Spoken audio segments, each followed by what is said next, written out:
What is up, everybody? You know what time it is. It is Saturday, but it is not this morning. No, it's a late night show, and it is time to go beyond with the Smash Podcast.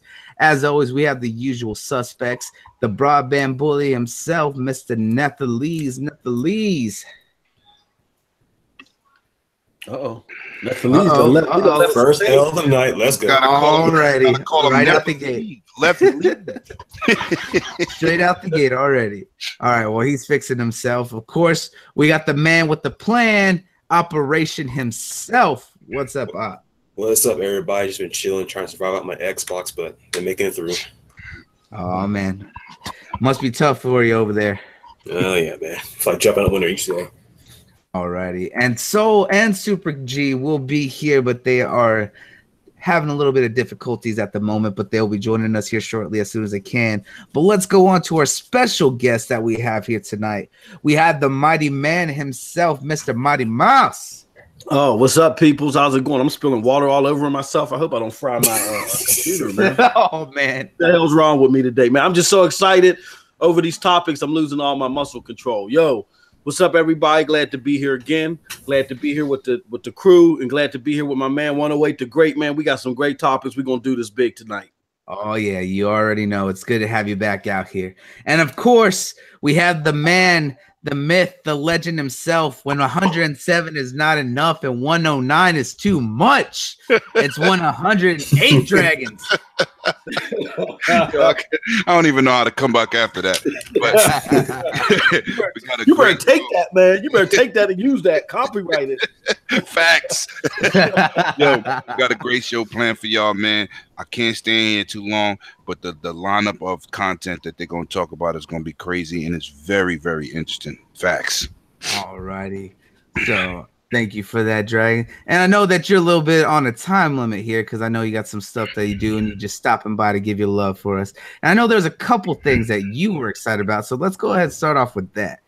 So recently, I've been noticing that there's a trend going on right now in the anime community. And what we've seen lately is that sports anime has been on a real big rise.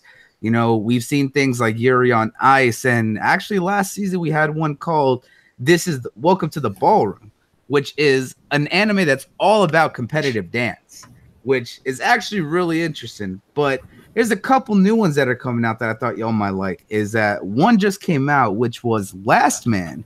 And that's actually an exclusive to Verve with Crunchyroll and all that.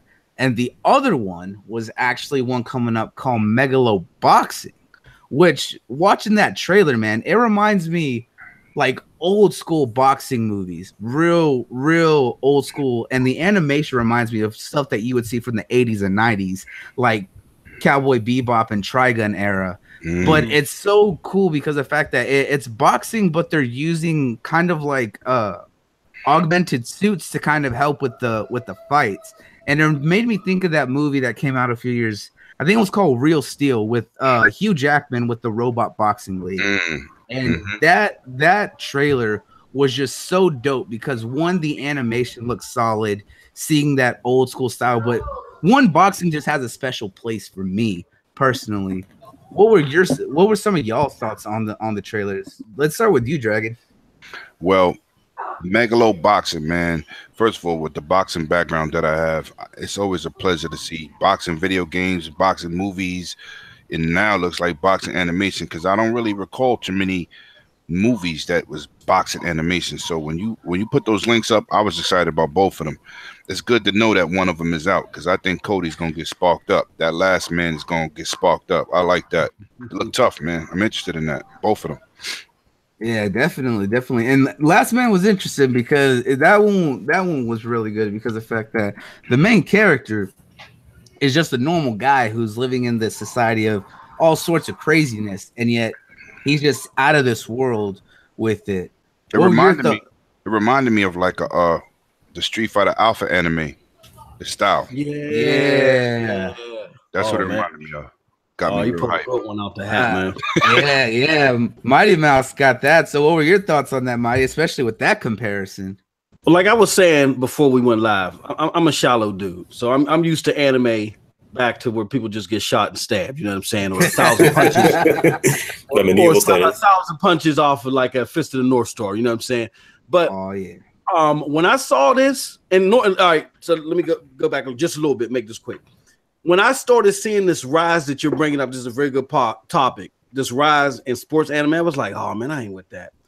But then I started to see some of them were a little bit more action based, and then pulling up this Megalo boxing, like my man One Away said, and then this Last Man TV series. Oh man, Crunchyroll. If this is exclusive to Crunchyroll, see, I'm an anti-Crunchyroll cat. But if this is an exclusive to Crunchyroll, man, they might get a couple of my dollars, man, just to watch this one. Then I just have to cancel my subscription. But gonna have to get that 30-day trial, right? Exactly. That free trial right there would be worth it. Look hella good, and they've really changed my mind. Like seeing both of these back to back, I'm really like contemplating, like, oh my goodness, I've really been skipping on something that's really been this good. Yeah, so I'm excited to check them out. Yeah, definitely, and it is one of the things that I do give them about, despite how we've all come out and made our stances on certain streaming sites and their services, is that it is a great thing, because we actually mentioned this a while back, is that thanks to streaming services like Crunchyroll and Funimation and just the growth of the streaming service as it is, it has helped to push the anime industry forward, because of the fact that, one, studios are staying busier for longer periods of time. However, they're being able to make full series straight away. They're like being approached, they want 12 episodes or 20 or 8 or 4 in the case of like the Castlevania anime that came out on Netflix, is that they're coming up with these orders and giving it to them, and they're able to make it all at once, do it all in one go, and put it all out there immediately, and not having to be constantly doing it over months at a time, episode by episode. Like traditional TV. There was an interview that was done with a big studio executive for a studio out there in Japan, who said that the streaming services and kind of the kind of cutthroatness of it, because everyone's trying to get in on it, is that it's helped to keep studios busy for years, but they're able to do these big seasons straight out the gate. So they're busy, 2-3 months, and then they have a 3-month period where they're able to rest before they're doing into their next project, instead of constantly doing it week after week after week, trying to rush it out to meet deadlines for studios. Yeah, no, definitely. Yeah, and that was a mighty hell of education that you gave us. I remember the last episode I was on where we talked about that. That's very interesting. Yeah. But So I got a question for the panel. What's that? First of all, everybody should be thinking Netflix. Everybody. Yeah. Oh, absolutely. And a lot of times people forget that when they had a whole bunch of C and B movies, and they turned it up with giving bigger stars now movies and series, and now they're pushing anime. But I got a real question for y'all people out there that's listening and the panel. Some of these people are gonna have to start combining, because I'm not paying all these damn fees everywhere. I'm sorry. I feel you on that one. No, facts. Crazy, because they're spreading the content you want to see, but how many $10 and $12 and $15 subscriptions you want to pay? Yeah, exactly. And that is strange. Like in the future, like we already know cable companies, right? You pay for one, you get all these channels bundled with it. What someone actually comes along and do the same things, like actually make a partnership with all of them. And that's actually the interesting thing is that you make a good point on that. Is that's kind of what Verve does, is that for their subscription price, you get all these different services. You get a subscription to Funimation, to Crunchyroll, to Mondo, to Rooster Teeth, and you get a subscription to Shudder and a couple other channels and things like that. And I think it's a good thing to see a group coming out like that, because I believe they're partnered already as a part of Crunchyroll, and that they reached out for being able to bundle all those. But it is coming to that point where streaming services is so big that at some point they're going to have to start bundling things. They have to. Because of the fact that, not everyone's going to want to pay $10 for this service and that service and everything else. It is really coming into one of those things where people are going to have to start grouping up to make those kind of old school cable channel packages that we used to see in. Yeah, somebody background is mad loud. Sorry, bro. Yeah. It would be hilarious if Disney ends up buying out all these services, just bundles all again. Yeah. Like all together, like they do in real life, all these TV stations. Yep. And old Supra Gee finally sneaks in, and his background TV be playing that mad noise right now. My bad, yo. Let me fix it. And that TV sound like it's a black and white tabletop.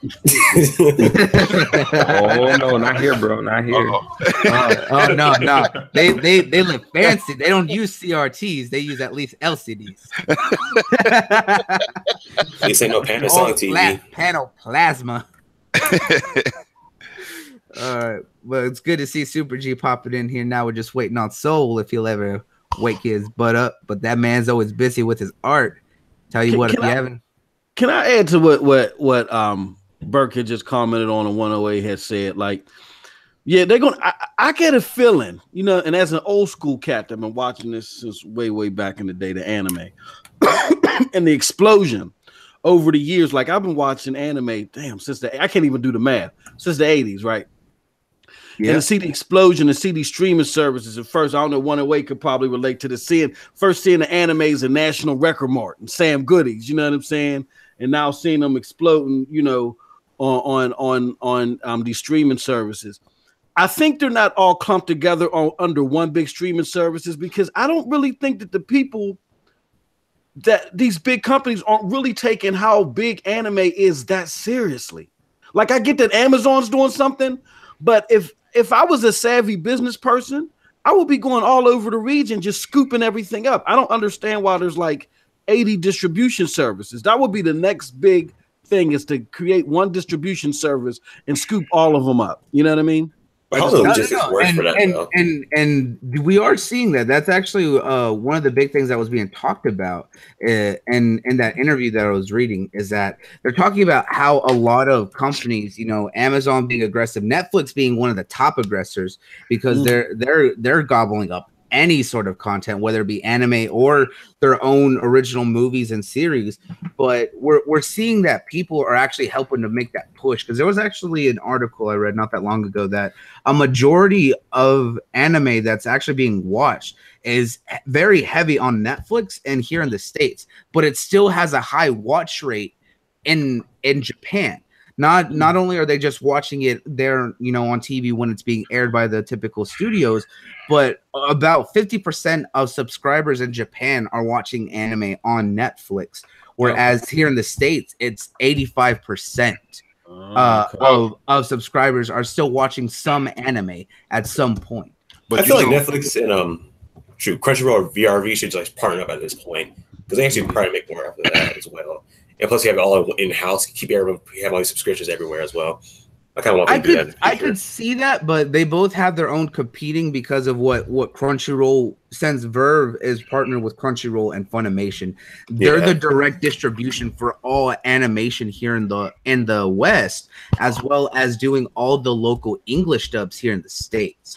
So they have a lot more pull over what's big going on now, whereas Netflix typically gets their stuff post-season. They get all of it after it finishes. They get a few things that are coming into the season as their special projects, like Seven Deadly Sins, and the last Fate series, Fate Stay Apocrypha. And I believe they just got that one's getting a second season as well. So they're seeing that they're getting their exclusivities.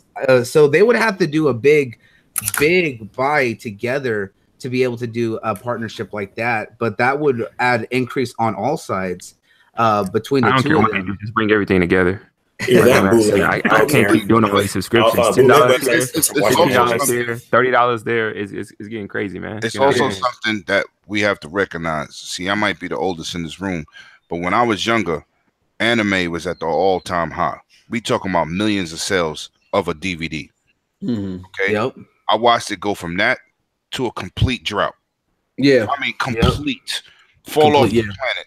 For these services to even bring it back and be generating any money, it's a fantastic thing. But they do have to unite, because if they keep it separate, everybody, I'm not paying for all these subscriptions. That's why I got Cody. I'm not doing it. It's Cody or Kiss Anime at this point, right? And nobody blames you, man. Nothing wrong with that. Netflix went up to $13. And I'm not mad because they got great content. In-house content. Exactly. And so, they stated that the price increases to help them fund the original content. I ain't mad, but everybody don't offer that great content like that. Exactly. No, they don't. They want to charge them personally. And that's what charge me. Exactly. And that's why we have issues with Crunchyroll and Funimation's, that they're two separate services, but they're offering the same damn shit. And both of their streaming services don't work half the time. Like, they sound real nice right now. Yeah, my issue with Crunchyroll is half the time the servers are down here in the West, or their services, so the way that they're holding UI set up, Funimation trash. And yeah, exactly. It is very dated, but they're not fixing it. Whereas Netflix ain't investing. They're not investing. Netflix has changed their system. However, it has stayed user friendly. It's still clean. You know how to get around, no issues. Crunchyroll and Funimation don't offer that. And me and Neth made a big deal about it way back a couple months ago when we finally got the big episode between Jiren and Goku for Dragon Ball Super, which was fire. It was a great episode, but thing is, Crunchyroll was down because they were the only place in the West that was simulcasting it at the same time as Japan, and the servers were so loaded they were crashed for 6 hours. Well, this is going on at 8:30 right now until about 3 o'clock in the morning. You know what pulled through? YouTube. Yep. Yep. Everything's so spliced up too. Like when you look at the contract deals or some of them that they release, like you got to have the distribution services in that area. You got to have the dubbers and the subbers in that area. You know what I'm saying? For Crunchyroll. I remember that was a big thing when they brought Naruto to Crunchyroll. You know, who was going to do the subbing? Who was going to do the dubbing? I didn't realize there were so many hands in that pot. Oh, and that's what's keeping it spliced out, and $40 here and $50 there. Yeah. Where, like you say, Netflix is only $13. You know what I'm saying? And got better content because Voltron is the shit. Yeah, exactly. Yeah. Hey, so was Castlevania. Castlevania is phenomenal, and I love it. And I'm glad that it's getting a second season instead of just the 4 episodes that we got. We're getting 8 on the next one. And with Voltron. Voltron is great because of the fact that me too, that only did those 4 episodes. Let's test the water though. They want to see who's interested. But I mean, nevertheless, it's still Castlevania. Who wouldn't go be interested? Exactly. It's like that. And it was rated R the way it should be, completely gory as you would expect of the fight between Alucard and Dracula and everything coming from the Belmont family, and the animation in that was beyond phenomenal. Like the particle effects and everything that went into that was just top tier. So I don't care that it was 4 episodes. It was well worth that. Those 4. No question. But we wanted more. Exactly. Yeah, and we're gonna get more. We're gonna get twice the amount. Want the fix? Twice. Gotta hook me up. Got the shakes right now. It's crazy. I'm telling you. Quick thing before we go to the next topic. I'm gonna be that one person in the panel. Our panel's like 8% black. We gotta talk about Black Lightning, guys. We gotta talk about hey man, you're not wrong. You're not wrong about that one there. But straight up, like from the first episode, man, it had me hyped up. Like I loved it. It's very real in the way that it's telling its story, everything that's going on in it, as well as how it equates. Exactly, you know, but it's very power to the people, man. It gets me. I need to take a L. But I'm gonna tell you right now, because I think some of the black superhero movies, everything is like based on some shit in the 60s and 70s where we still fighting for our rights, and that's cool. Yeah. But you know what? I respected. It showed another side of the superhero when his chick left him. Yep. Yeah, because she's tired of seeing him getting beat. That's what drew me in, because I'm a married man, so it's like to see that side and her go through that despair, right? Because I understand. That's real life right there. Like even when I watch Luke Cage, I'm like, everything is not about a power struggle that we're getting beat on. Yeah, I like this better than Luke Cage. I'm not gonna lie, I like this better than Luke Cage. No, I like Luke Cage too, and I don't want to separate the two because it's just starting, but I think some things they got to show a different aspect of a black superhero, like Blade. Blade. There was no movement in Blade. It's like I'm gonna kill all you fucking vampires, and that's it. You know what I'm saying? There was no Malcolm X movement. There was no fucking Martin Luther King movement. And you know, the last episode they did that, I was like, here we go again. I mean, and I'm black. I'm black and Puerto Rican. What I'm saying is, come on. Guys, all right. Quick shout out to Oscapis Mail and Xbox for joining us on the show. Thank you guys for coming out. Hey, give some love to Foxy. She out there too. Thanks for showing up, Foxy. All right. Yeah, it's a dope show. It is dope, no question.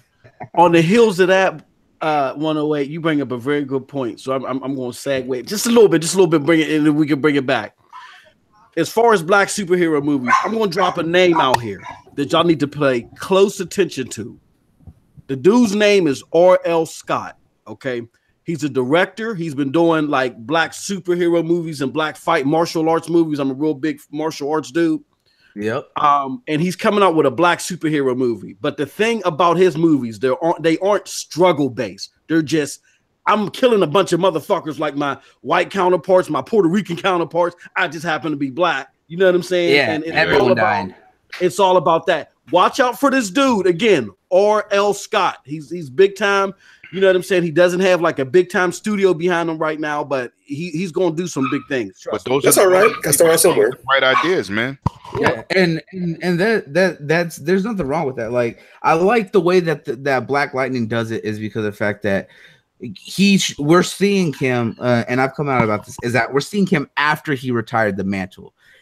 He tried to make a difference by doing it the way that people would expect, you know, trying to influence people, trying to help them better themselves, and trying to make a positive change in the community. So much so that in the show, he has the moniker known to his community as Black Jesus. Like that shows you what kind of effect this man has had on the community. And when a man like that, who people thought could walk on water, still sees that the effects of trying to do it the Martin Luther King style, the Malcolm X style, speaking out and trying to make a difference, doesn't help. When you see that man push to the point of, I need to put on the suit and I need to protect these people the way I know how to. Right. It makes it feel a much different way than everything else. Exactly. Especially after that moms got killed, man. And if y'all didn't watch the episodes, I don't care if I spoiled it. You should have been on top of that. Damn. Right now. Hey, real quick though, before we go any further, let me take the L that like I wasn't on Black Lightning, dude. I was like, why the hell are we getting this? I'd rather have Static Shock, but I mean, now that this I was the same way at first. I gotta take the L. Static Shock is the shit. Shock? He needs Static Shock is shit, dude. Static Shock. So when I seen Black Lightning, I was like, man, why are we giving this guy a show? I mean, I could care less about this dude. I'd rather see Static Shock. But now that this out, man, I'm taking that. I'm gonna take the L. When I saw Mom Duke get shot, I'm with you, G. When I first saw it, I was like, and then I said the same thing when I saw that bright ass neon suit.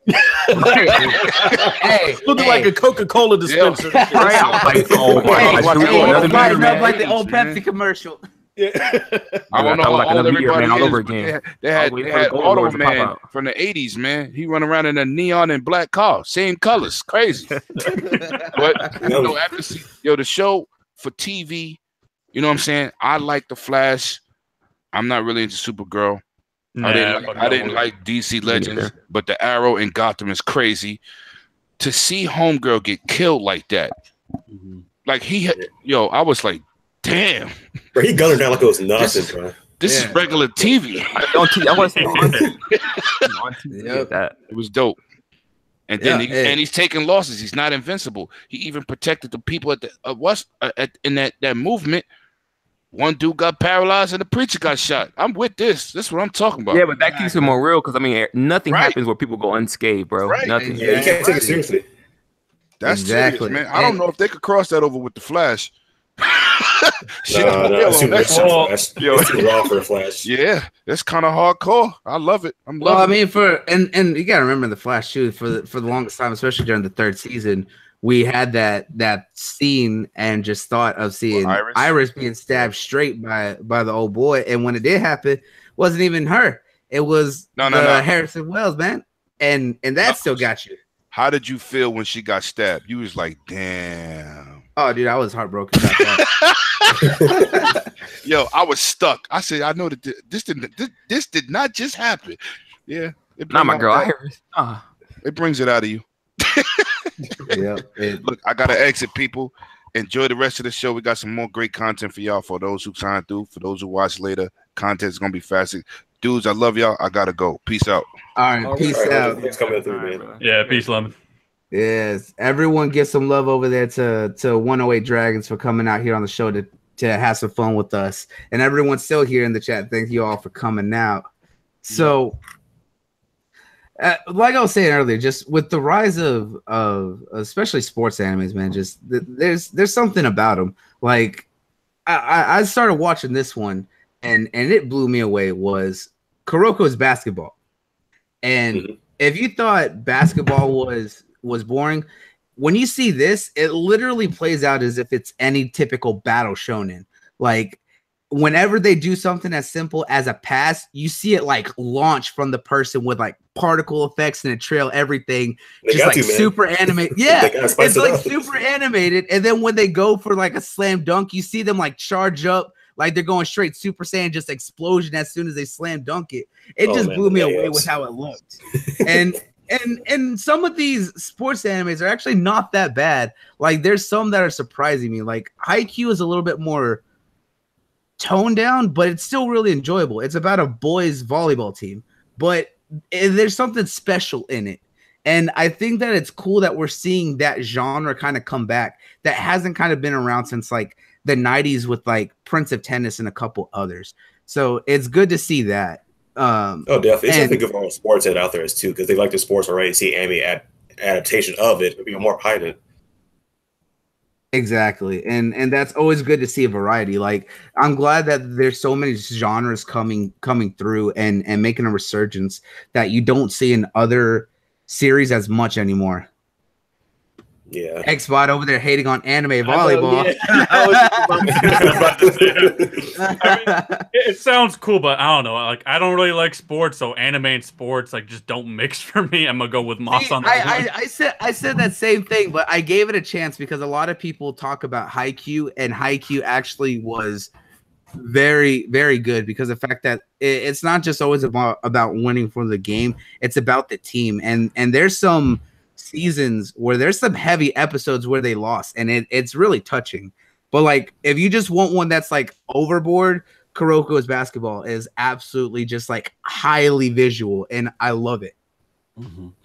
I think we're kind of like stepping into the discussion we had the last time where Nethos is like, hold on, I just want to see some death and destruction. He doesn't care. And I'll make the same point that I made last time. I love gore, I love horror, I love all that. But sometimes I need something that either gets me excited because it's something cool to watch, or I need something cute. I can't be depressed 24/7. You like I don't know about that cute thing, but man, I just came from the high of Full Metal Alchemist Brotherhood, like rewatching that show.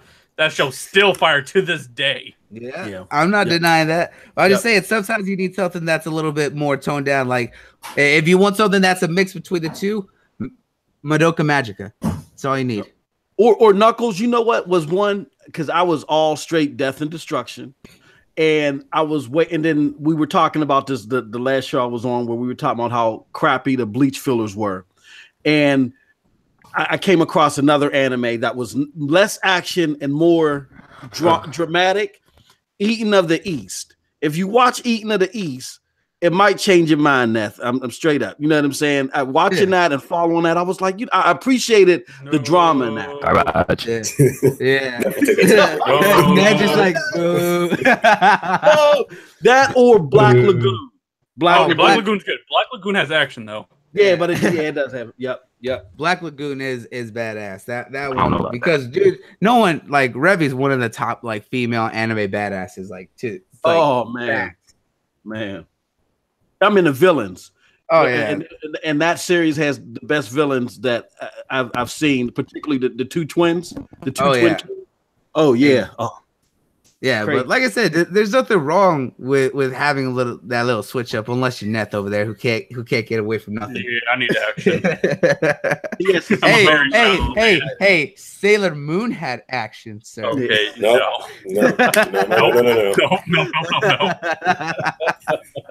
The closest I get to Sailor Moon is when I watched that bullshit on Dragon Ball Super. Xbox really hates volleyball animes. Hey, look, they. Oh man, no. Ribrianne and all them, man. They did Magic Girls dirty on that one. It was the best when they had the imitation people because they got eliminated. Oh god, yeah. Dude, honestly, I was so glad when they finally shut her up. Hey, look, Lady Amel of the Sailor Moon. Next topic. I'm good. Oh man, you see the hate on here. It's horrible. So it's the new year. It's coming into February, so you already know what time of the year that is, and that is award season. And this coming from big movie awards, from Oscars and the Academy Awards, all that good stuff. Your name, though. Yeah, your name. Exactly, man. Still not getting enough love, man. I'm telling you. But when it comes to these awards, comic book movies and animated series don't always get enough representation or enough love when it comes to these, because they still have a rather certain stigma. And especially with like animated movies, they're very highly stigmatized in the Academy. And for comic book movies, as much as they are becoming a global phenomenon and openly loved, they still don't get enough representation. Like the closest one that we got was Suicide Squad for its what was it? The award it won for best makeup. Really? Yeah, that's fair. Really? Yeah. But yeah, and some of the others that it went against, it's just like, nah, come on. But they don't get enough representation. And Neth, you actually posted this up, is that Wonder Woman, as great of a movie as that was, and well deserved, that was fantastic, didn't get a nomination. Spectacular. For nothing. Wow. I felt like they had to choose either Logan or Wonder Woman. No, well, they're different. They came out in different categories, and they got. I understand that, but they just get one superhero movie up there. They just chose Logan instead of Wonder Woman. Yeah, you're not wrong. The whole superhero snubbing's been happening for a while. Like, look at all the fantastic Marvel movies. I know, like, the Marvel fanboy, but like none of them get any recognition, like at the Oscars or anything like that.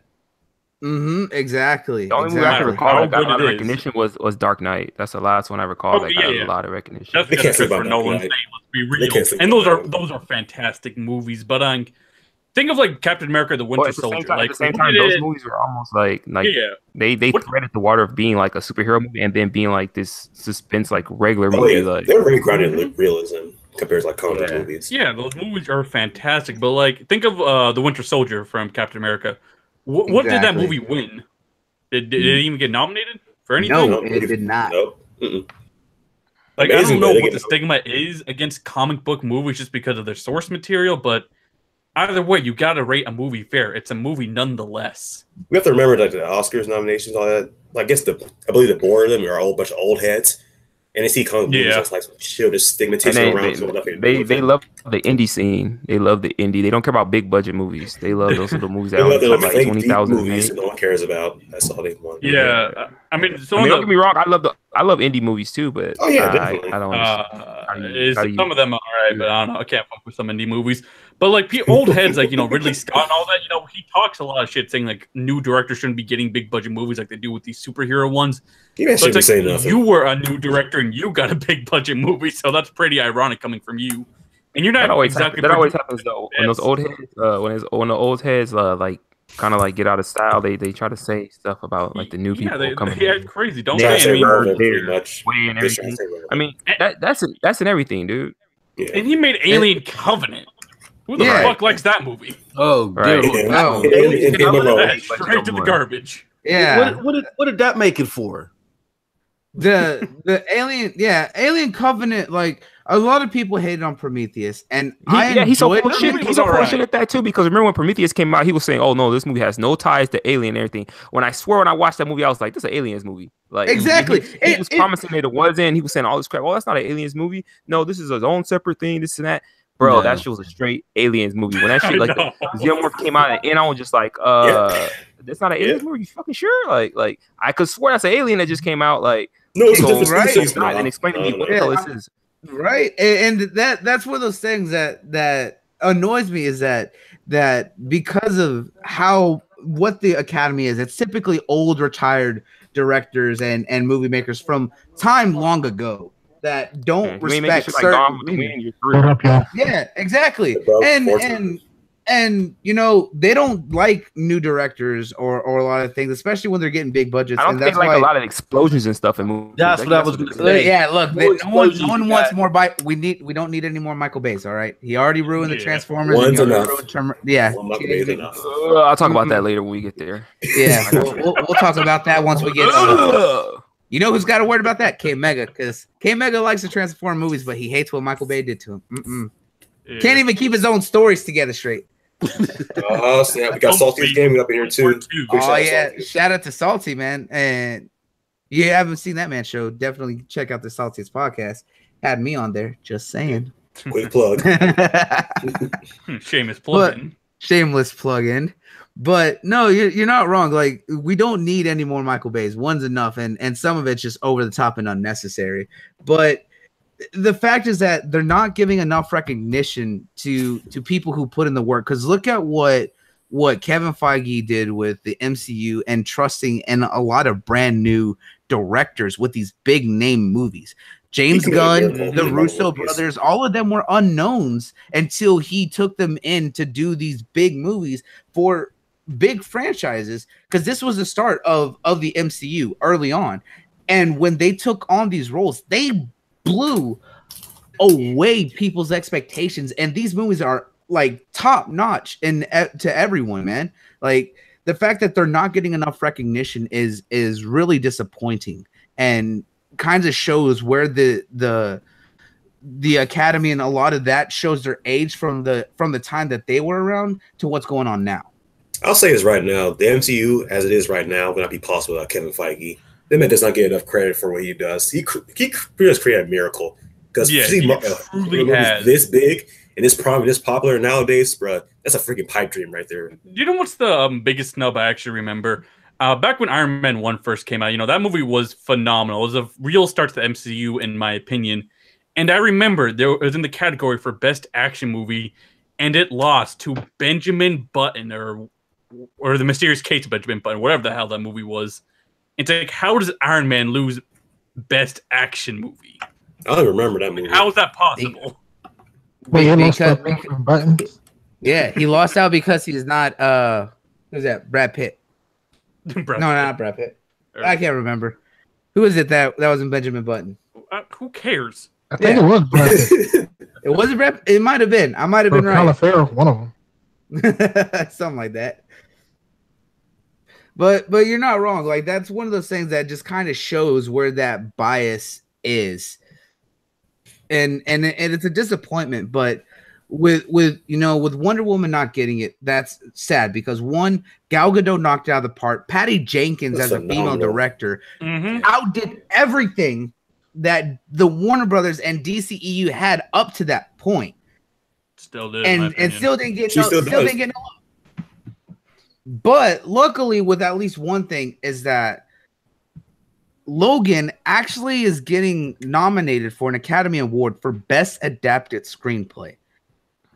And if we're starting to see things like that, it might not win. I definitely don't disagree with that. If it wins, hell freezes over. Yeah, exactly, because of the fact that what we have had representation for nerd culture and some of those movies is not the best. Like, I don't get me wrong, I enjoyed Suicide Squad. I think we've all had our talks about that. However, it should not have won for best makeup. Like, of all the things, like with what it went up against, it did not deserve that win, and that kind of muddles what goes into these movies. And Logan, for being a best screenplay adaptation, is well deserved, because one, I don't care who you are, if you see Logan, that will make a man cry. It'll make me cry. Yeah, no one can say you didn't shed at least one man tear. Exactly. If you have no soul, I'll say it right now. Yeah, like seeing I know people didn't want to watch it because they didn't want to see the man go out like that. But for real, like, it was so well done, and that send off for Hugh Jackman and Logan as a character is just so, it hit so many right notes throughout the entire story. And come on, with having his daughter with X29 there, And at the very end, after everything, you know, when she's just holding his hand, crying, and she says "father" or "daddy," and being pulled away, like, how does that not hit you right where it hurts? I think you're botting a little bit, or is it just me? Oh no, I think it's just you. Yep, just me. Continue. Man, no, that was hit the like button. Yeah, hit the like button. Awkward pause. But no, that was a fantastic movie. I really do hope it wins. And superhero movies really do deserve more credit. But either way, I think superhero movies are just going to step it up in the quality. And we're seeing that with that movie that everyone's hyped for, Black Panther, coming out soon. And this movie is dropping jaws. Like, I'm hearing this is one of the best superhero movies of all time. Perhaps in the top 5. Thanks for the correction there, lady.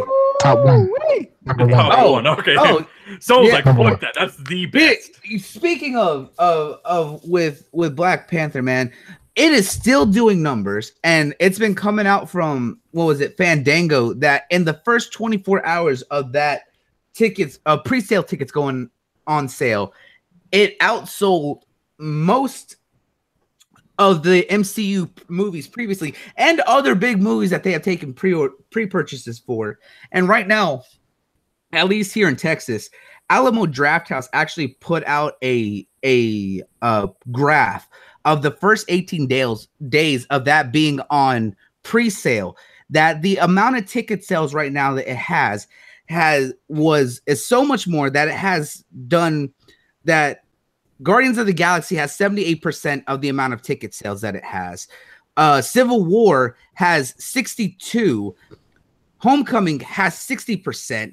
And I think it was the second Avengers movie, or no, it was Winter Soldier, only had 38% ticket sales of what Black Panther is doing pre-purchase. And we actually just heard reports of them seeing the world premiere just recently for the actors and a lot of big media outlets, and everyone is walking away from that movie just mind blown. Everyone is walking jaw dropped, and how great that movie is, especially for the big points it's hitting about, you know, culture, diversity, as well as identity, which we stated that we've been needing in these kinds of movies. Being able to see that affect everyone is such a big step. I agree. I totally agree. I think a lot of it too with Black Panther is the mystique of what was the area where who is Black Panther. A lot of people are thinking, and who is his arch nemesis, and what is Wakanda. And people are I'm talking to people at work that are not even geeks like us, if I dare say that. And they don't know that the material that made Iron Man's suit comes from the same area, stuff like that. So people are real curious about what this is about and why this is getting so much hype.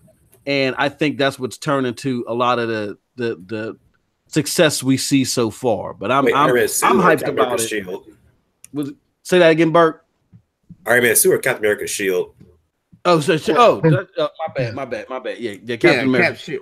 Because remember, the shield. Iron Man suit's ridiculous.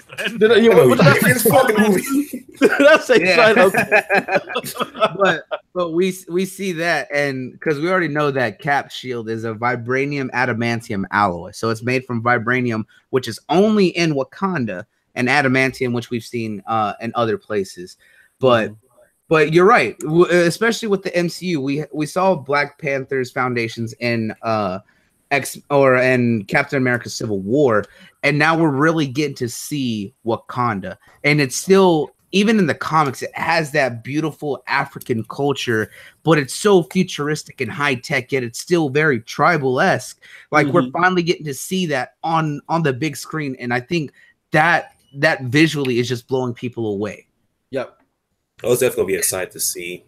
Oh, dude, I'm excited. Like every time I see like trailers for it, man, it just gets me more hyped because one, the actor that's playing T'Challa is just a knockout. But seeing everyone else that's in there and seeing more of Michael B. Jordan as Killmonger, I'm just so hyped on it. They have like all the hottest black actors in that movie. I forgot his name. He's from Get Out. But even Ryan Coogler, the director, everybody doesn't know dude. God. Everybody cashed in his movie. He's like, hold on, I'm black. Yeah.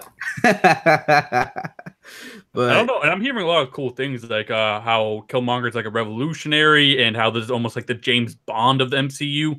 Like, there's a lot of cool stuff coming out from this movie. yeah, And I more still and like more his change interested. to Killmonger. And Change to it. see, I know we talked about that, how they were changing Killmonger's story up a little bit and how we kind of felt about it, but hearing the reports about it, I'm okay with it because they do have to make. Yeah, it gives me faith because when a reporter comes out, you know what? The movies. You know what? If they change it and it's good, I'm fine with it. If they change it, it's horrible. I'm pissed because they could just stuck Just to like it and it would have been okay. Ultron. I mean, We have have to- somehow find a way to change it and it's good, then okay, I got no complaint. But that's a Black Panther movie that I'm like, exactly. And when you have a reporter states that she walked away crying for Killmonger, who's the villain of one of the villains in the movie, at least that's what we know so far, that says something about how they wrote the character. And that's a good thing. He has a like I said in on one of the other podcasts we had, he has a kind of like a little sad story, bro. Like his upbringing, like it kind of sucks with what happened to him and the whole exile because of what his family did. You know, like it sucks, dude. Because I mean, he's paying the price. He's paying the price of what his dad did and other stuff like that, which sucks anytime. They're blaming the child for the sins of the father, but just like we have to remember this is the MCU that stands for Marvel Cinematic Universe, so not everything's going to be exactly how it is in the comics. Of course. I mean, and then once Disney put their little grubby hands on there, then of course it's going to change, man. Hey, they put the grubby hands on Ultron. We saw how that turned out. So they took away. Like I said before, everybody took turns whooping his ass all over the place. So they won Quicksilver and Scarlet Witch. There you go. I don't even like the X-Men that much, but that X-Men Quicksilver was better. Let's not deny that. He was better. He just looked like hot garbage, though. Nah, yeah. See, I liked the MCU Quicksilver, but they didn't give him enough real kind of growth. The X-Men. He walked off an Under Armour commercial. You better get up out of here. Yeah, exactly. But the actor who played him is great because the actor who played Quicksilver in the MCU was the same one who did Kick-Ass. Super G's like fuck off.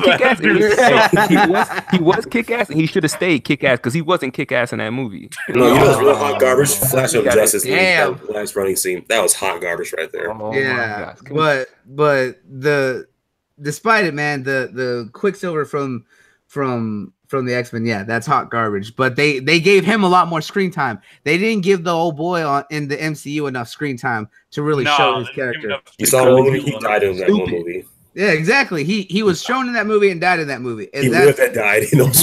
Yeah, and that's sad because they could have done so much more. But I'm glad they kept Scarlet Witch because having her around has been she's awesome. Been great. I mean, they only kept her though. In reality, they only kept her because of the attachment she has with Vision. That's the only reason why they kept her. Because had they not had that, they would have killed her ass too because she was horrible too. No, she's awesome. But she's great, and she's helped to trigger a lot of the big events. Man. What has she done? She was the foundation for what happened to create. She was the reason for the main reason. I'm sorry you had to come in on this podcast on this episode. This is about to go down right now. Hey, I'm sorry, bro. You have to admit that she is the Sakura of the MCU now, man. Nowhere near. No, she is more useful than Sakura ever will be. What has she done? Sasuke-kun. Vision, come help! Kinda. Well, she didn't really kill him, but she messed him up. Yeah, but she actually held her own in a fight. Where she started everything. She's the reason for the whole movie plot. She was. You know what? She has potential. When Crossbones detonated himself to try and kill Cap, she contained the explosion and threw it into a building that had people that she thought was empty. And because of that was the foundation of the Accords, which caused civil war. That whole movie was her fault. She couldn't throw that shit straight in the air where nobody was at. Yeah. Just saying. Shut up, Super Gee. He's just hating on the girl. Yo, Super G, I'm hearing rumors about your boy Vegeta being hit tonight. Oh, Hey, no. I didn't get to see the episode nor the spoilers. I don't know.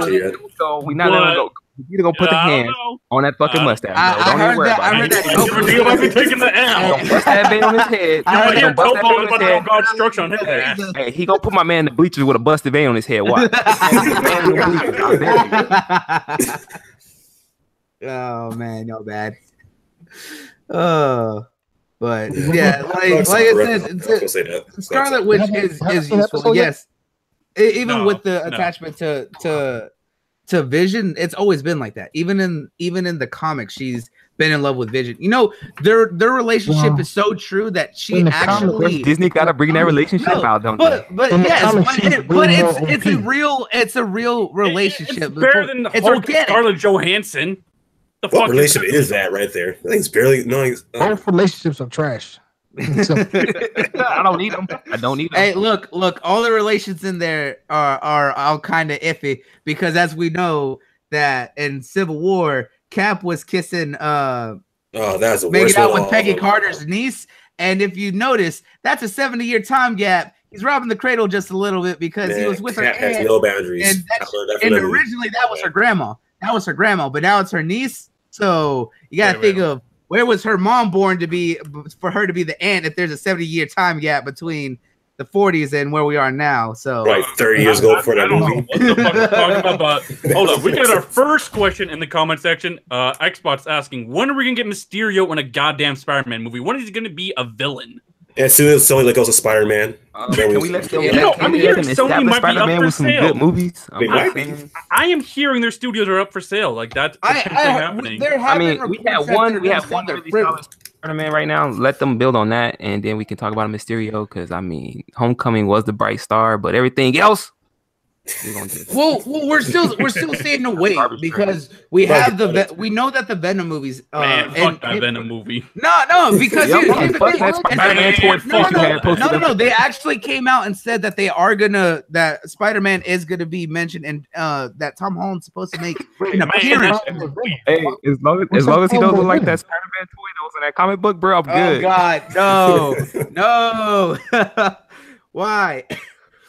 No, I think that the Venom Mysterio would be a hot villain. Yeah, but Mysterio is one of those villains that don't get enough attention, just like the Vulture didn't. Wait, is he responsible for Logan timeline though? Yep. Remember, he did he brainwash everybody? He basically showed he made all the X-Men look like villains. Right. Yeah, exactly. But he didn't play around with. Yep, but like I said, we saw what they did with Homecoming, and they took Vulture and made him such a terror in that movie. Like Michael Keaton did phenomenal with that character, and the Vulture was such an underrated villain because most people didn't realize that in the comics he was just an old man in a bird costume. That was literally it. I'm gonna be honest here. He wasn't really that like good of a villain. It's just Spider-Man with this little ass key. Nah, he was cool, man. Yeah, Spider-Man. He was like the next Green Goblin, I guess, like from the original Spider-Man movie. But like, I don't know, they made a guy like this entertaining somehow. Like, what the fuck is this? If hero would have attacked him, he would have lost. It's the Vulture. Yeah. He would have lost instantly. Like he was like a crossbones for like everybody else. The best moment for Vulture in that movie was when he's actually deduced Spider-Man's identity. He was the first villain in these movies to actually figure it out that quickly, not be an idiot like everybody else. He's pretty, and that's what made it so much better is that the way they wrote the character is that one, he was smart. He made a play when they tried shutting him off. They took all that alien tech, he turned around, sold it into weapons, made a living off of that, and wasn't an idiot. He didn't try to do anything stupid.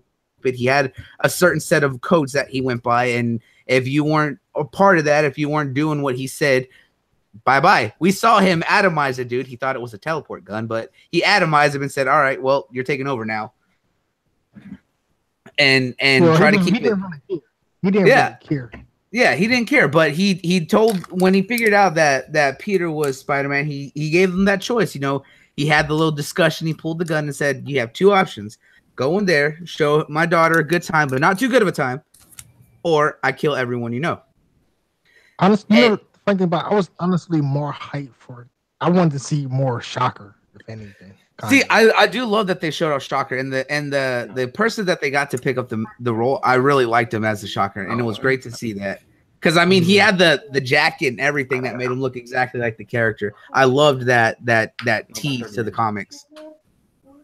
Xbox brings a good point. Seeing Craven would be really cool too. Craven would be sick. It would be interesting, but we definitely got to see where they go with the next sequel to Homecoming, and then what they're going to do with the Venom movie. I need vampires. I need vampires in Spider-Man. I need Blade. You need Blade for I need all of them. Yep.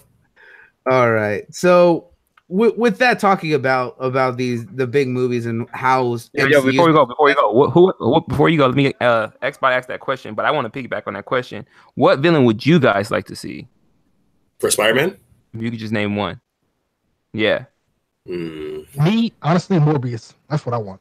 Morbius. I kind of want to see a Tinkerer. Yes, but I take Craven. I want Craven the Hunter. Craven the Hunter would be great, but I have to agree with Soul. Like I want to see Morbius.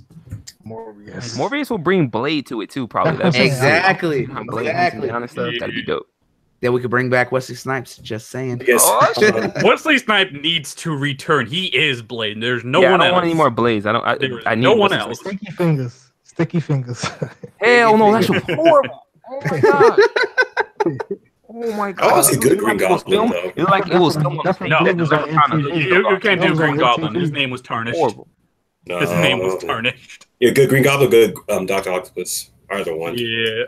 See, we need it. If they could do another good Doc Ock like they did in the Sam Raimi. We're hearing rumors of Mark Hamill Doc Ock. Like those are rumors. Bro, don't start talking about that, man. I get too hyped. Don't start talking about Mark Hamill's Octopus, man. You hear that? Cyrus should shut it all down for a Mark Hamill Doc Ock.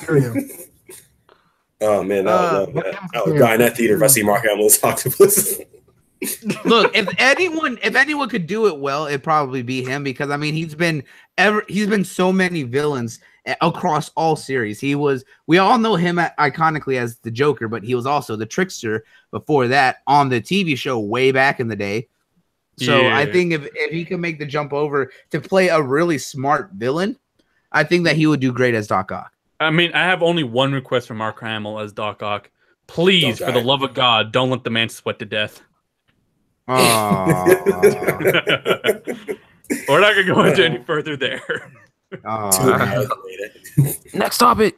So as I was saying, with the talk of how great the directors or Kevin Feige has done with the MCU and kind of given the directors the freedom and really taking on these unknowns, Warner Brothers was saying that they give all the control to their directors, that they're going to support them more than Disney and Marvel could. But a lot of reports that we've seen, and especially with what has happened with the movies, that's not the case.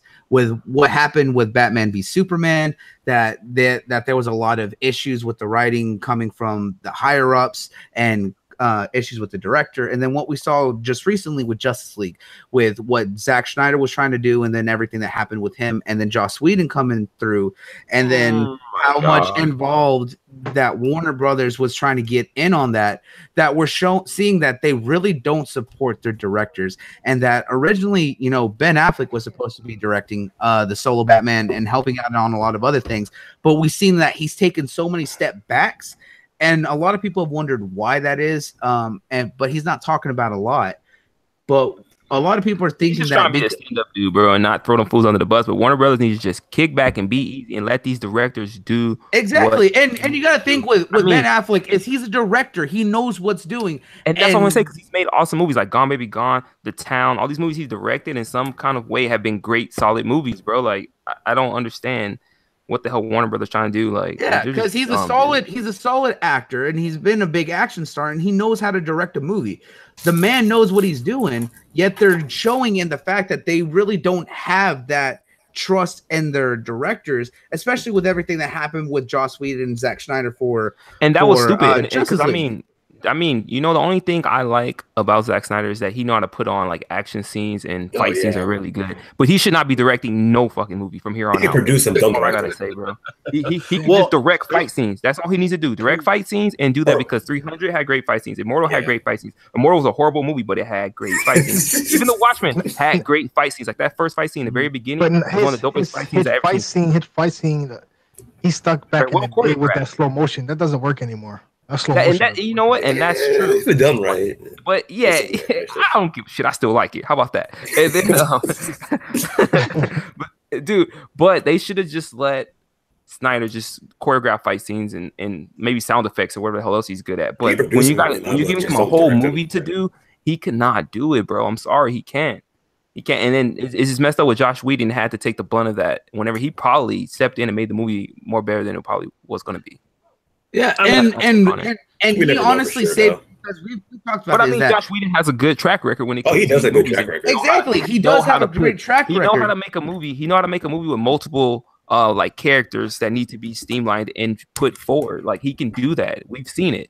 Yeah. Where Zack Snyder hasn't showed us. He can't handle three. He can't handle three. Anything. Yeah. Anything. And he can't even get one person right. Yeah, exactly. Get 5 people right. You know what I'm saying? No, exactly, and we see that, and with Joss Whedon, he honestly probably saved whatever was done left with Zack Snyder. Yes, there had to be a lot of reworking, and you could tell the differentiation, but without them, that movie would not have gone out, and that would have done the DC and Warner Brothers a whole lot more mess than it going out the way that it did.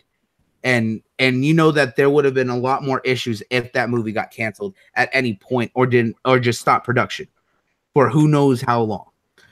But the thing is, they tried to get so heavily involved, as you were saying. They need to sit back. They need to really just sit back and put trust in their directors, because the people that you have right now don't even trust you to sit back and let them do what they need to do.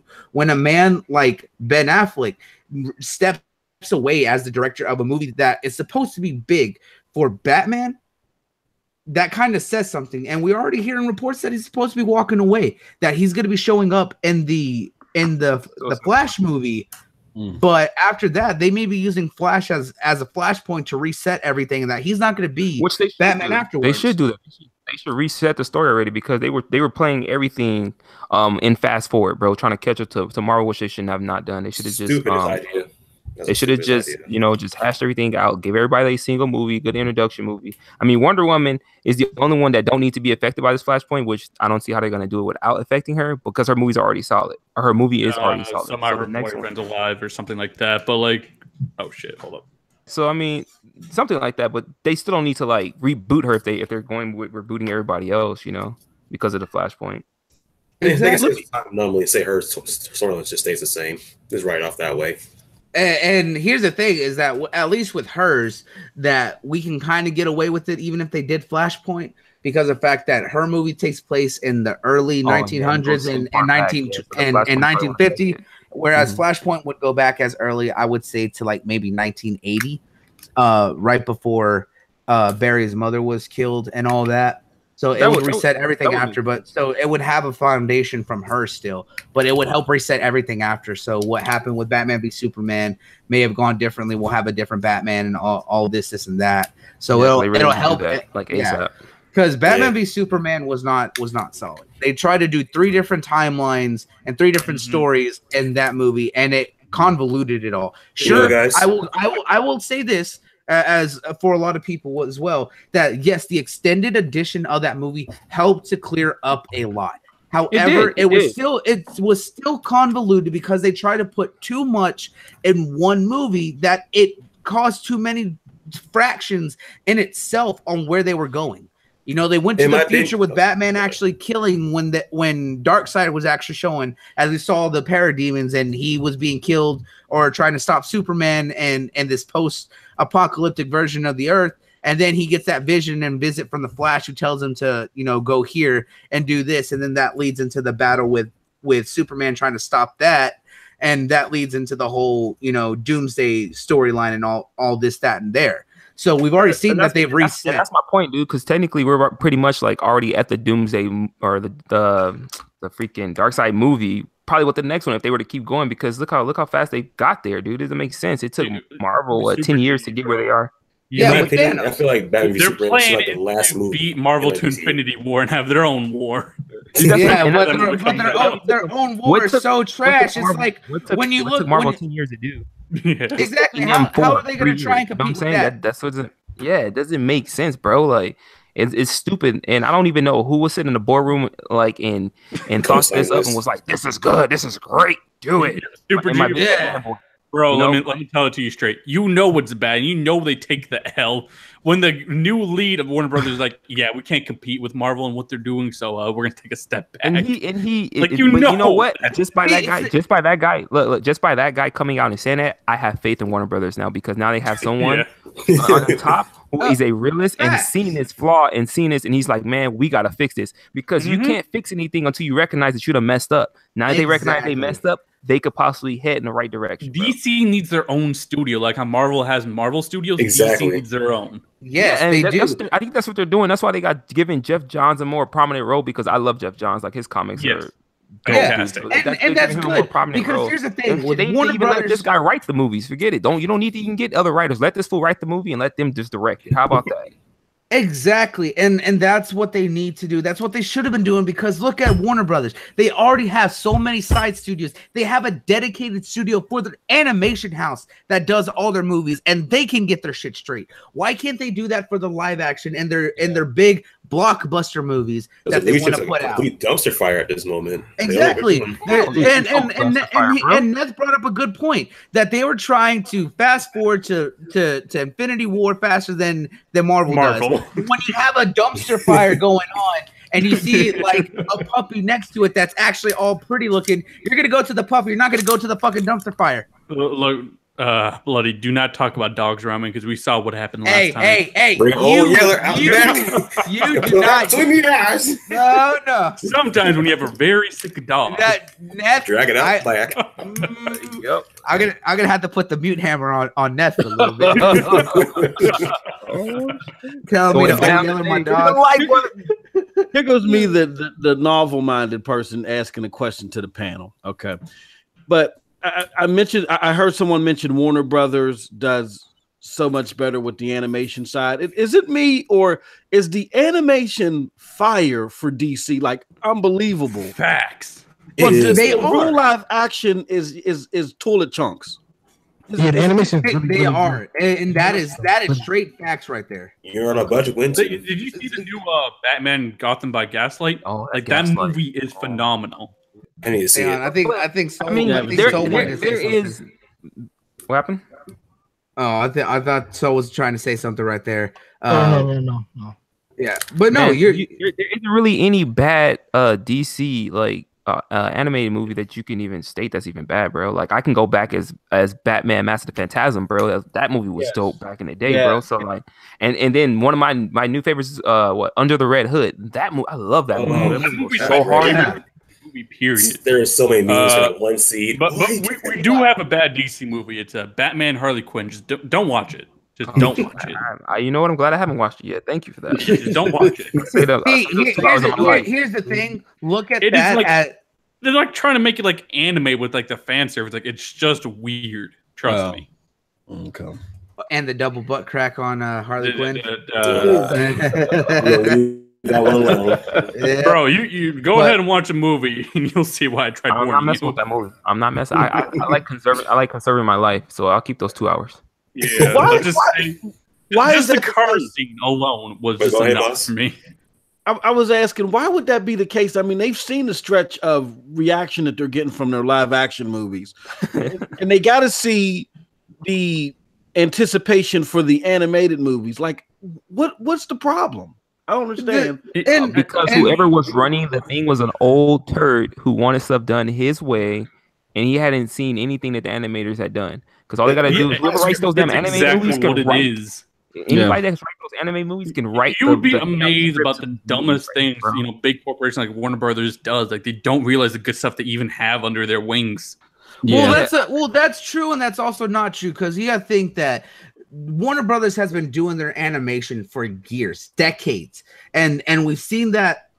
Especially for us growing up with all the Hanna-Barbera and the Warner Brothers cartoons, we've seen what they've done. We had Batman the Animated Series, which set up the foundation and precedent, created Harley Quinn. We had them with the WB kids show, which helped to put a lot of foundation. I just think the people that's over the movies don't have any they don't have insight. They don't. What goes on the yes, that's what we're saying. Exactly. Yeah. But and that's what I'm saying is that the animation they still have to have the heads, but the animation knows what they're doing because they have that faith in the animators and the story writers that they're doing. Whereas with the big budget films, they're spending millions of dollars to like, oh, we need to oversee every aspect of this movie to make sure that we throwing money at it. Exactly. We're throwing all the money at it, thinking that it's going to fix the issue. No, let the talent do what they need to do. Stop getting involved, chill the fuck out, and put the trust in what you're doing. When you try to control every aspect of the movie, you have no control.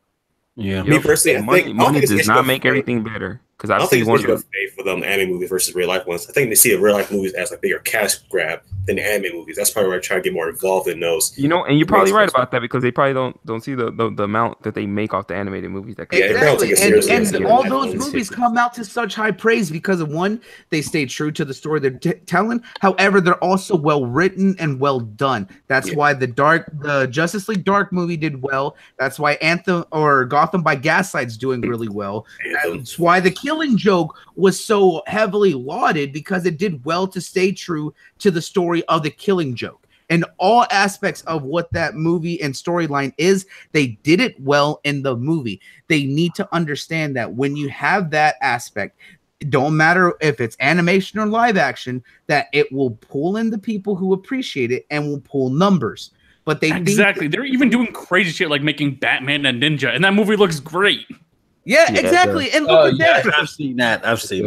And that movie, look alone. We're getting Batman and almost the entire Bat family. We have Red Robin, Nightwing, we have Red Hood, we have Damian Wayne as Robin. Crazy, we're having Batgirl in there. We've seen Selena Kyle as Catwoman. We know that Gorilla Grodd is going to be a Japanese warlord, which is badass, and we're seeing a cool version of the Joker. Like, that's phenomenal. That's mind-boggling, and the animation looks solid. It's completely left field too, which makes it even better.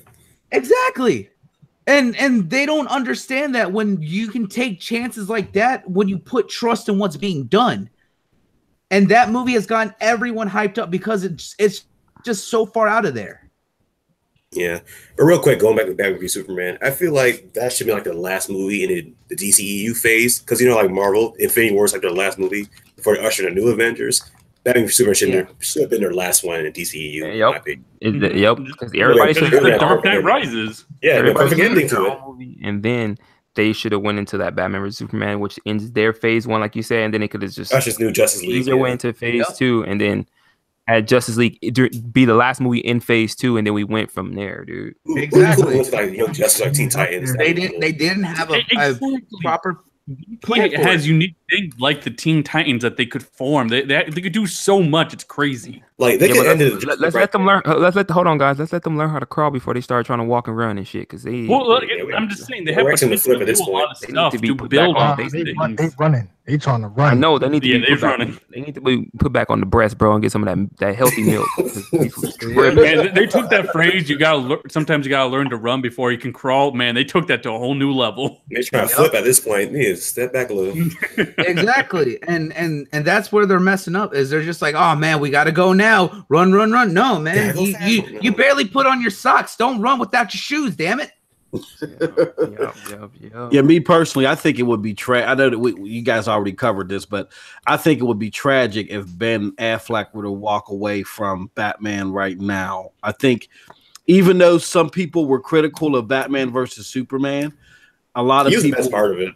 Yeah, he really was. He was. You know what though? You know what's crazy though? You know what's crazy though? Ben Affleck always gets the short end of the stick, bro. Because I mean, he's fantastic Batman, but somehow he gets blamed for it. I'm not gonna go so far and say that the Daredevil movie wasn't his fault, but to me, he was an okay Daredevil. The movie just sucked. It wasn't his fault. It was the writing of it. His acting for what he had was good. His action scenes are always phenomenal. Like that warehouse scene alone in Batman v Superman, seeing Batman go ham. Everything Dark Knight tried doing. Exactly. That's what it should have. That's what the action should have been, and that's how Batman is. And he did that. A lot of that himself. Yes, he had stunt doubles, but a lot of that is Ben Affleck. He gets into his roles, but he's the one who's getting all the shit about it. Like my issue with Justice League was how they ripped Batman. They made him very not the charismatic man. He was very friendly. Yeah. Man got tossed around by Perry. It's not even that he was friendly. Like that part's fine but it's the fact of he was nervous. He couldn't talk. That's not Batman. Batman is charismatic. Yeah. Man, like when he doesn't even know how to talk doesn't even know how to talk to Wonder Woman when Alfred's trying to say, hey, you need to hook up with that, and he's just like, no. Batman knows how to handle a woman, and we've seen that on more than enough occasions. He doesn't get handled by a woman. Freaking Tally got him by the leash. That's a kind of relationship, but he's also kind of loyal to Selena because he's trying to make her come around. But Talia's, she's kind of got him by the debatable rape. Okay, we don't talk about that one. I'm about to say that he got raped, bro. Like he was cool. He got kung fu rape, bro. Oh, that's not you. Right, we're moving on. We're moving on from that. Getting too left. Oh man. Oh no. Yeah, it is what it is. It is right here. I'm pretty sure that's what she said to him after she had the kid. Next topic. What's that about Ant-Man and Wasp? What's that? Right. No. Oh yeah. A quick segue. We're just on the move over here. If you look to the left, don't pay attention to the right. If you look out your window, you'll see a blue moon. So with all the talk about Infinity War, we've already been seeing the trailers of that getting anticipated for it. But just earlier this week, they finally put out the trailer for Ant-Man and the Wasp, and I have to say, I loved it. It's as campy. It's as campy as the first one. It still has that comedy that you would expect because with a comedian like Paul Rudd helping to write the story and being in control alongside a good director who's got the same vision, that's phenomenal. And I'm glad for that. And it still has that same feel. It has that comedic heist aspects to it, and it's going to be moving on. And I like the direction that they're going with it. Because I mean, what's not hilarious about Hank Pym shrinking down an entire building and wheeling it away like walk away with it? Yeah, that's awesome. That scene with the truck, with the little toy truck under the truck, bro, was legit too. Though. Oh yeah, that was. Good. Yeah, that's nice. What I love in this one. They're gonna be playing more with the shrinking and growing factor. Like the Hello Kitty dispenser. They threw a Hello Kitty Pez dispenser. That was great. Please don't judge me. I did not see the first one. Okay, I'm sorry. How dare you? That's perfectly fine. A lot of people let Ant-Man kind of fly under the radar because they weren't sure about it. Yeah. And it really was a sleeper hit. It was. And it tied well into Civil War because those movies were kind of going on parallel. Okay. Yeah. And got rid of that bad taste of Ultron from your mouth. Yeah. Yep. Yeah. Right. And that's another thing is that a lot of people didn't think that it was going to do well. Yeah, a lot of people didn't think that it was going to do well after coming off originally. Ultron good. I just don't really remember anything about it. I didn't like that one. I remember it fairly well. But hold on. When you don't remember stuff about stuff, it's because it ain't good, bro. Exactly. There's no disputing that. That's sound logic right there. And hang on. Hang on, Supra Gee. If we're going off that logic, if he can't remember something because it's not good, then how does he always remember everything about Baruto? Bring it back, bro. We going too far. Bring it back. Let us swipe at you, Neth. Yeah. So, what do you remember about Dragon Ball Super? Oh shit. That is trash. His only comeback, it's trash. This is not Neth got kidnapped again. Oh man. I would say this episode was decent. I give y'all that. Okay. If it's decent, I know it's about to be fire, bro. I can't wait now. Right. Because Mel Gibson to him is great. He begrudgingly says it was okay. Heard him say that. Yep. We have proof. It's on the show. Angel lost his wing. But as you've seen, like the trailer was definitely had that appeal. It definitely was showing off what made the first one really funny and a good movie. And I'm glad that they're keeping the aspect. And I'm glad that they're going to be playing a lot more with the shrinking and growing that you would expect from Wasp and Ant-Man, especially when you think of the interaction when Wasp shrinks down and is running on the side of a thrown knife, and he's just like, "Wait, you gave her wings and blasters? Oh, you didn't have that for me, right?" "No, I did." No, I did. What? And he's just staring at him like, "Don't care." He's like, "Yeah, that just happened." Yeah. Oh. It's gonna be. It's just I love the way that those characters interact together, and I think it's gonna be great. And you know, it's definitely gonna be good to see it's getting a sequel, as we've seen with some of the other movies in the MCU. So it's good to kind of see that growth for a hero like Ant-Man. I'm probably not gonna go see it day one. I'll check it out. Yeah, I openly welcome anything Marvel's doing because, like I said before, even the B movies, bro, have got me hooked because, like, I didn't expect anything from Ant-Man. I didn't even watch it in theaters, but when I seen it when I got it home, I was just like, damn, I couldn't believe I passed up on this one. And I think that's what happened with everybody. Everybody didn't expect it to be good. No one's like, man, Ant-Man, who the hell is this dude? Get him up out of here. But when you actually seen it, since you weren't expecting much, you got a whole lot. You know what I'm saying? And I think that's what happened a lot too with Doctor Strange and the Guardians of the Galaxy. A lot of people Doctor Strange looked fire, bro. Doctor Strange. It did, but at the same time, but at the same time, a lot of people was skeptical about it because they didn't know what the hell Doctor Strange is. Yeah, they you know didn't know what I'm saying? So a lot of people did pass on it because I always tell people at work, like, did you see Doctor Strange when it first came out? I was like the only person that worked out in this movie and blowing it up. And then I had people come back like, damn, you're right, dude. That movie was great. I'm like, man, y'all, if y'all only knew, bro. Like, so I think that as long as they keep doing that, you can expect something great, dude, from whatever the hell they got coming. Yeah, I like the expansion of the microverse too, and new Ant-Man and Wasp. Because I was really waiting for more of that. And that's going to be good to see them go into the micro universe and really show that, because I think that the micro universe is going to have a big play for what's going to come post Infinity War. I don't know. I don't want them to go stray off too much, though. I don't want them to go straight too off much. I'm curious about that. Like, what do they? Do you anybody on the panel have a plan on after Infinity War? Are they going to work it anywhere close to the comics, or are they going in a completely different direction? Well, their own direction. They've been doing their own direction. They're still going to be pulling of things from the comics, as we've seen, and that's actually kind of what I kind of want to talk about, is that with Thanos, after a decade-long journey to get to Infinity War and Thanos, what do y'all think is going to be the big direction for everything after the MCU or after Infinity War? Because see, that's my thing, especially now because think about this, especially if we're going to go off the Fox deal and the buyout. Where at this point, there's been almost no impediment, so we can nearly guarantee that this is going to go through.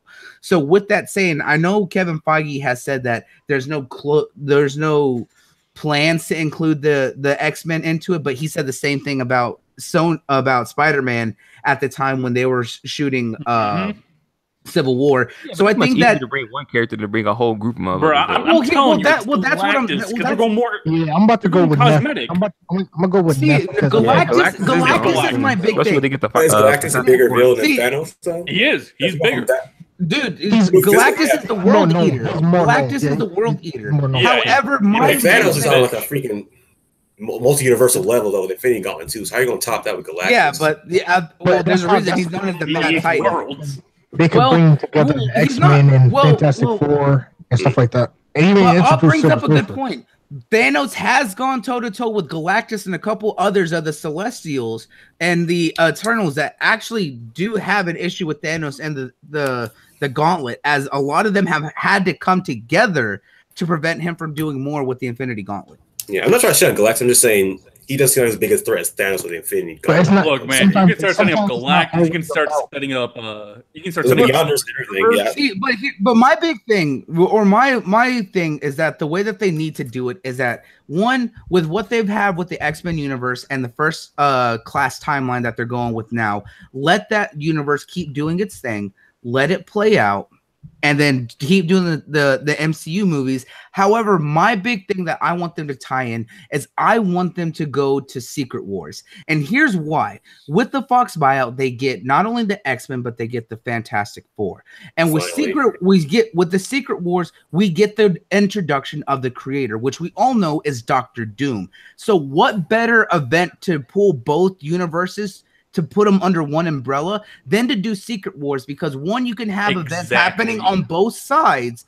Doctor Doom gets introduced on in both movies, and then you kind of start seeing how it's going to tie to. Then we see the creator come in, and then that clashes the universes together. So then we get the Avengers versus the X-Men that leads into Secret Wars and Battle World, and then after that, the universes are together and combined, where they still got to play out. That's what I think that they honestly should do, as that would have better implications to keeping the movies as they are now, but being able to bring them together in the future. And that's why we're hearing rumblings that Secret Wars is the next one.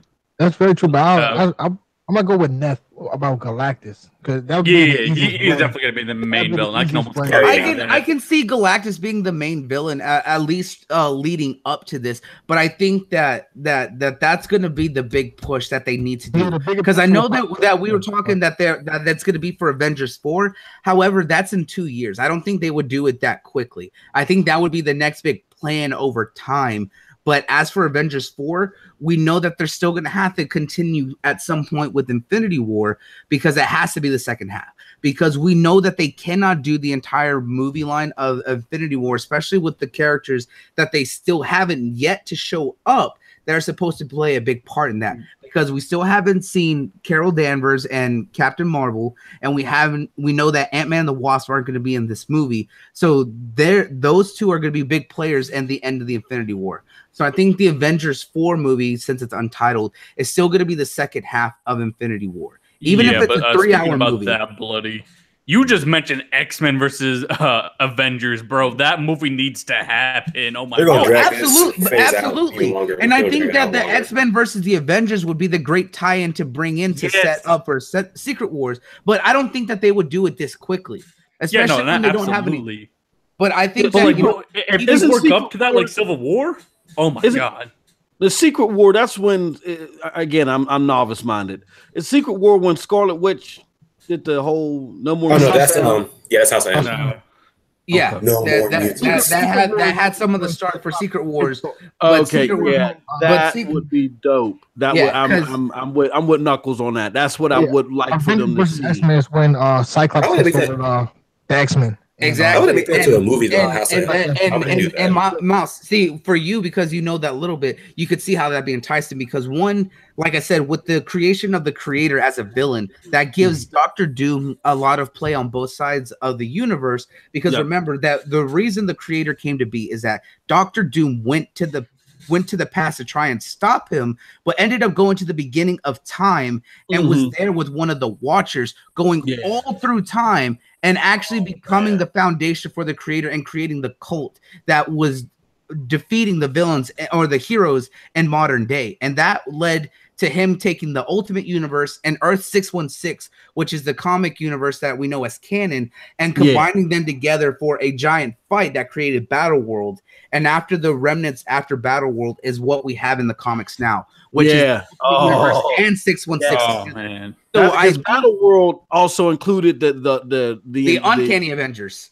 Yeah, and the Insane Hulk, where he went and was almost destroyed the world and shit. Exactly. Hulk? Yeah.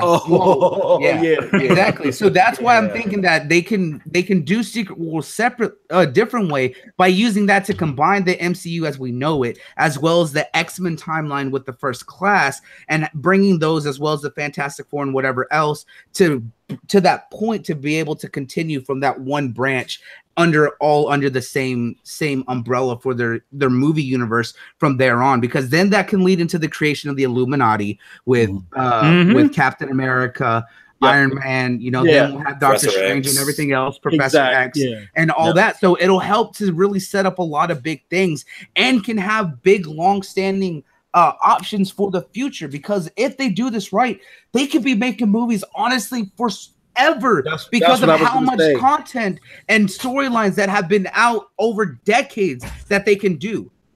Yo, real quick, I don't know they're gonna bring in World Breaker Hulk into this though, because Furious focal point World Breaker Hulk was what happened on Planet Hulk. He lost his family, they killed him all. He blamed the Illuminati for it, but after Soren's pretty much boxed at this point. So where else are they gonna find to piss him off to that point? So I think I think that we'll see World Breaker Hulk probably at some point during the Infinity War. We know that he has a three. I got you, bro. They're gonna break up Scarlet and Hulk. That's what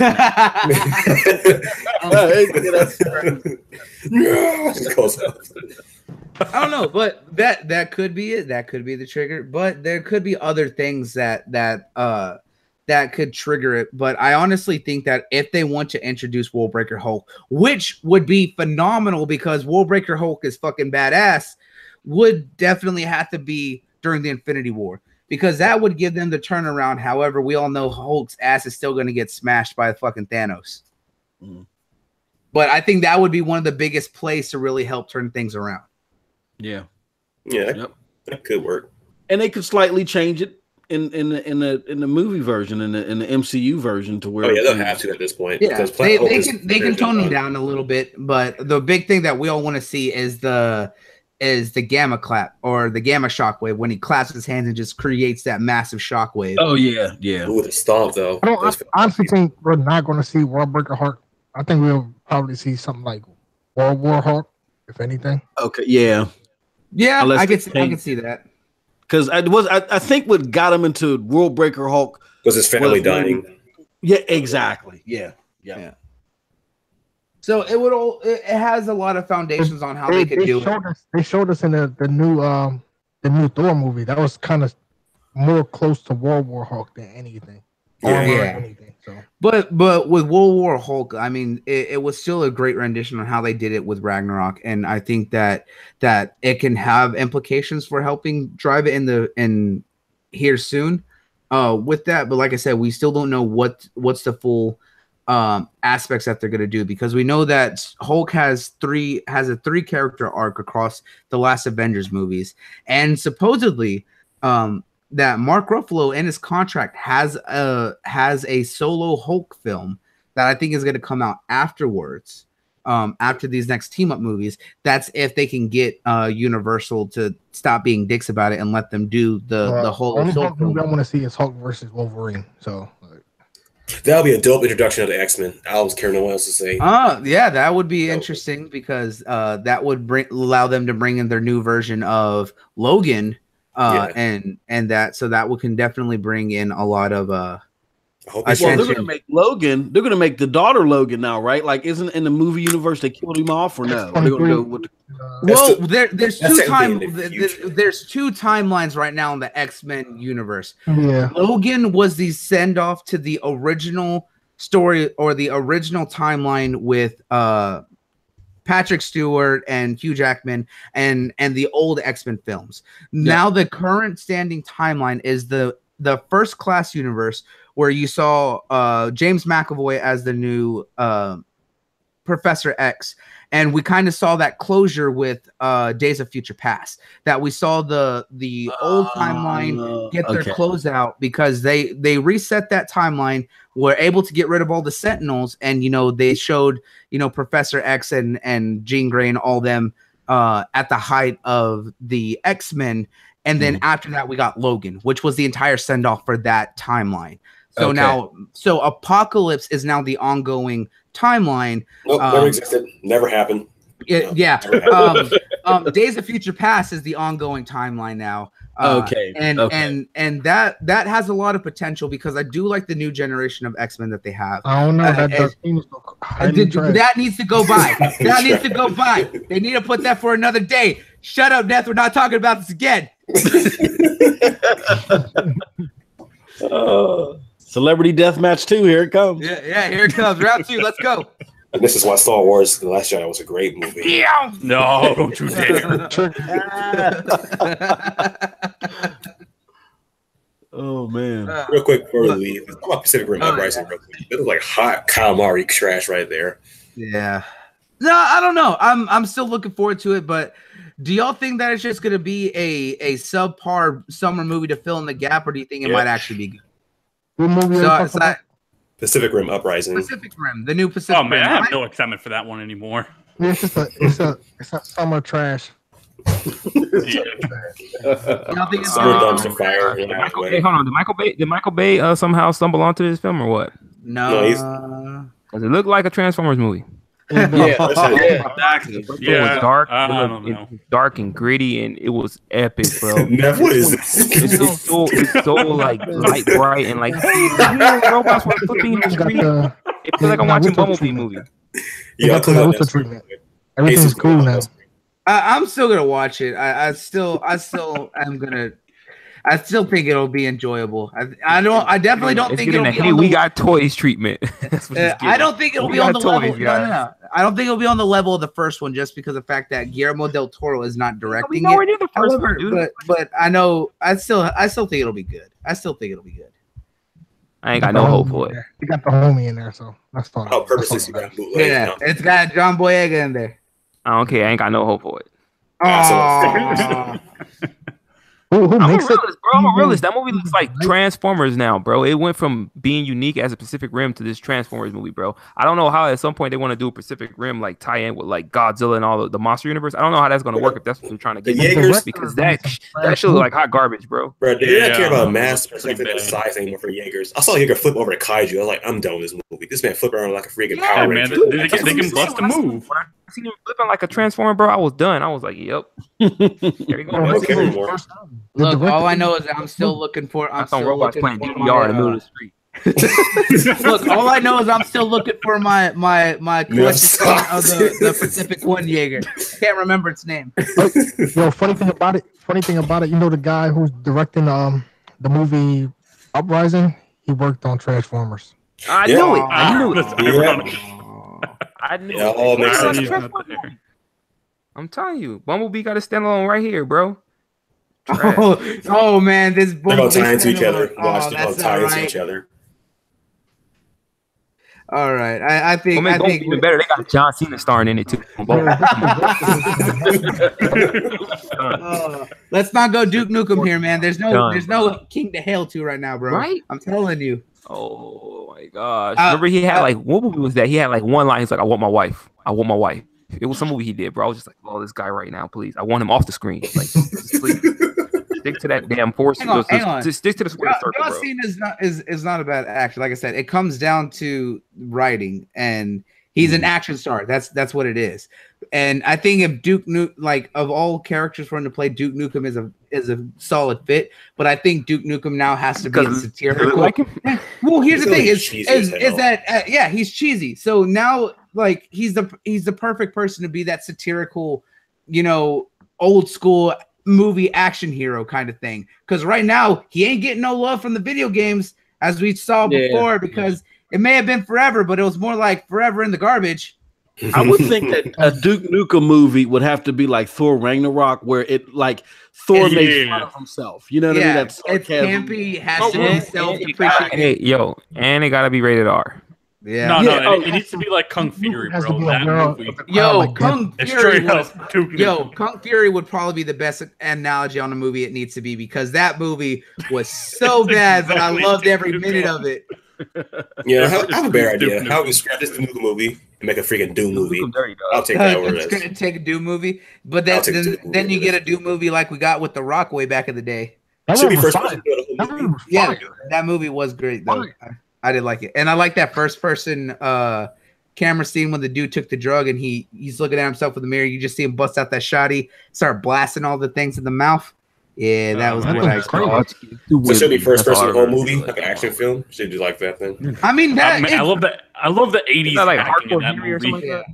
See, the first person perspective is interesting because I don't know if anyone watched that movie that came out. Hardcore Henry did that, and I heard about it. It was a cheesy movie with a cheesy story, but it had badass action, and seeing it all from a first person perspective was a really unique way to do that movie. It wasn't like it didn't seem like it was one of those found footage, you see everything from the person on the camera kind of first person. No, this was like you're actually seeing it from the perspective of the dude the entire time. Yep. And they made it look like it was one take, like everything was done in one take. And if anybody wants to do a first person like perspective movie, I think that's a good way to do it. That was like I don't want to say ingenious, but it was very entertaining the way they did it. Made it look like it was just one full take. You know what I mean? Exactly. And that takes a lot of skill. Yep. Alrighty. Yeah.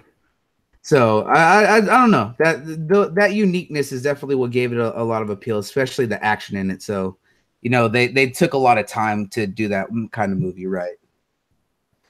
But it's getting late for all of us here. We definitely had a fun time tonight. It's a lot of laughs. The GRG podcast, right? Yeah. Look at that time. But I do want to thank everyone out there in the chat right now for who's here watching, for coming out with us. And of course, as always, we have the panel here. And I do want to thank you, Mighty, for showing up out here again and having some fun with us. Oh no, definitely, man. I appreciate it. I always have fun every single time, man. It's just, speaking of Mighty Musk, you know, we call them Dr. Spreadsheets around the broadband bullies. You know, Doctor, when's the next dose coming out? What's going on with you? You know, it's over here, man. Just a quick plug. I was gonna when Kaz or whatever the hell his name is, Harai, stepped down.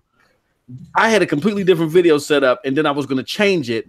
And then, you know, Garrett sent me that thing, and then I have to debunk that, and then I have to debunk it. I was like, I don't know, you know. So I don't know. I might do my next video on some cookies or some shit. I don't know.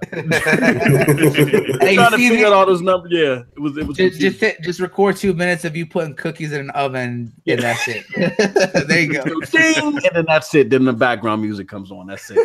Yeah. There you go. You got your video. Everyone will be looking for Mighty's how to make cookies video. Sprinkle little painkillers in that dough. Yeah. So right there you go. Go sleepy. Yep. But from everyone here, we had a good time, and we hope y'all enjoyed being here.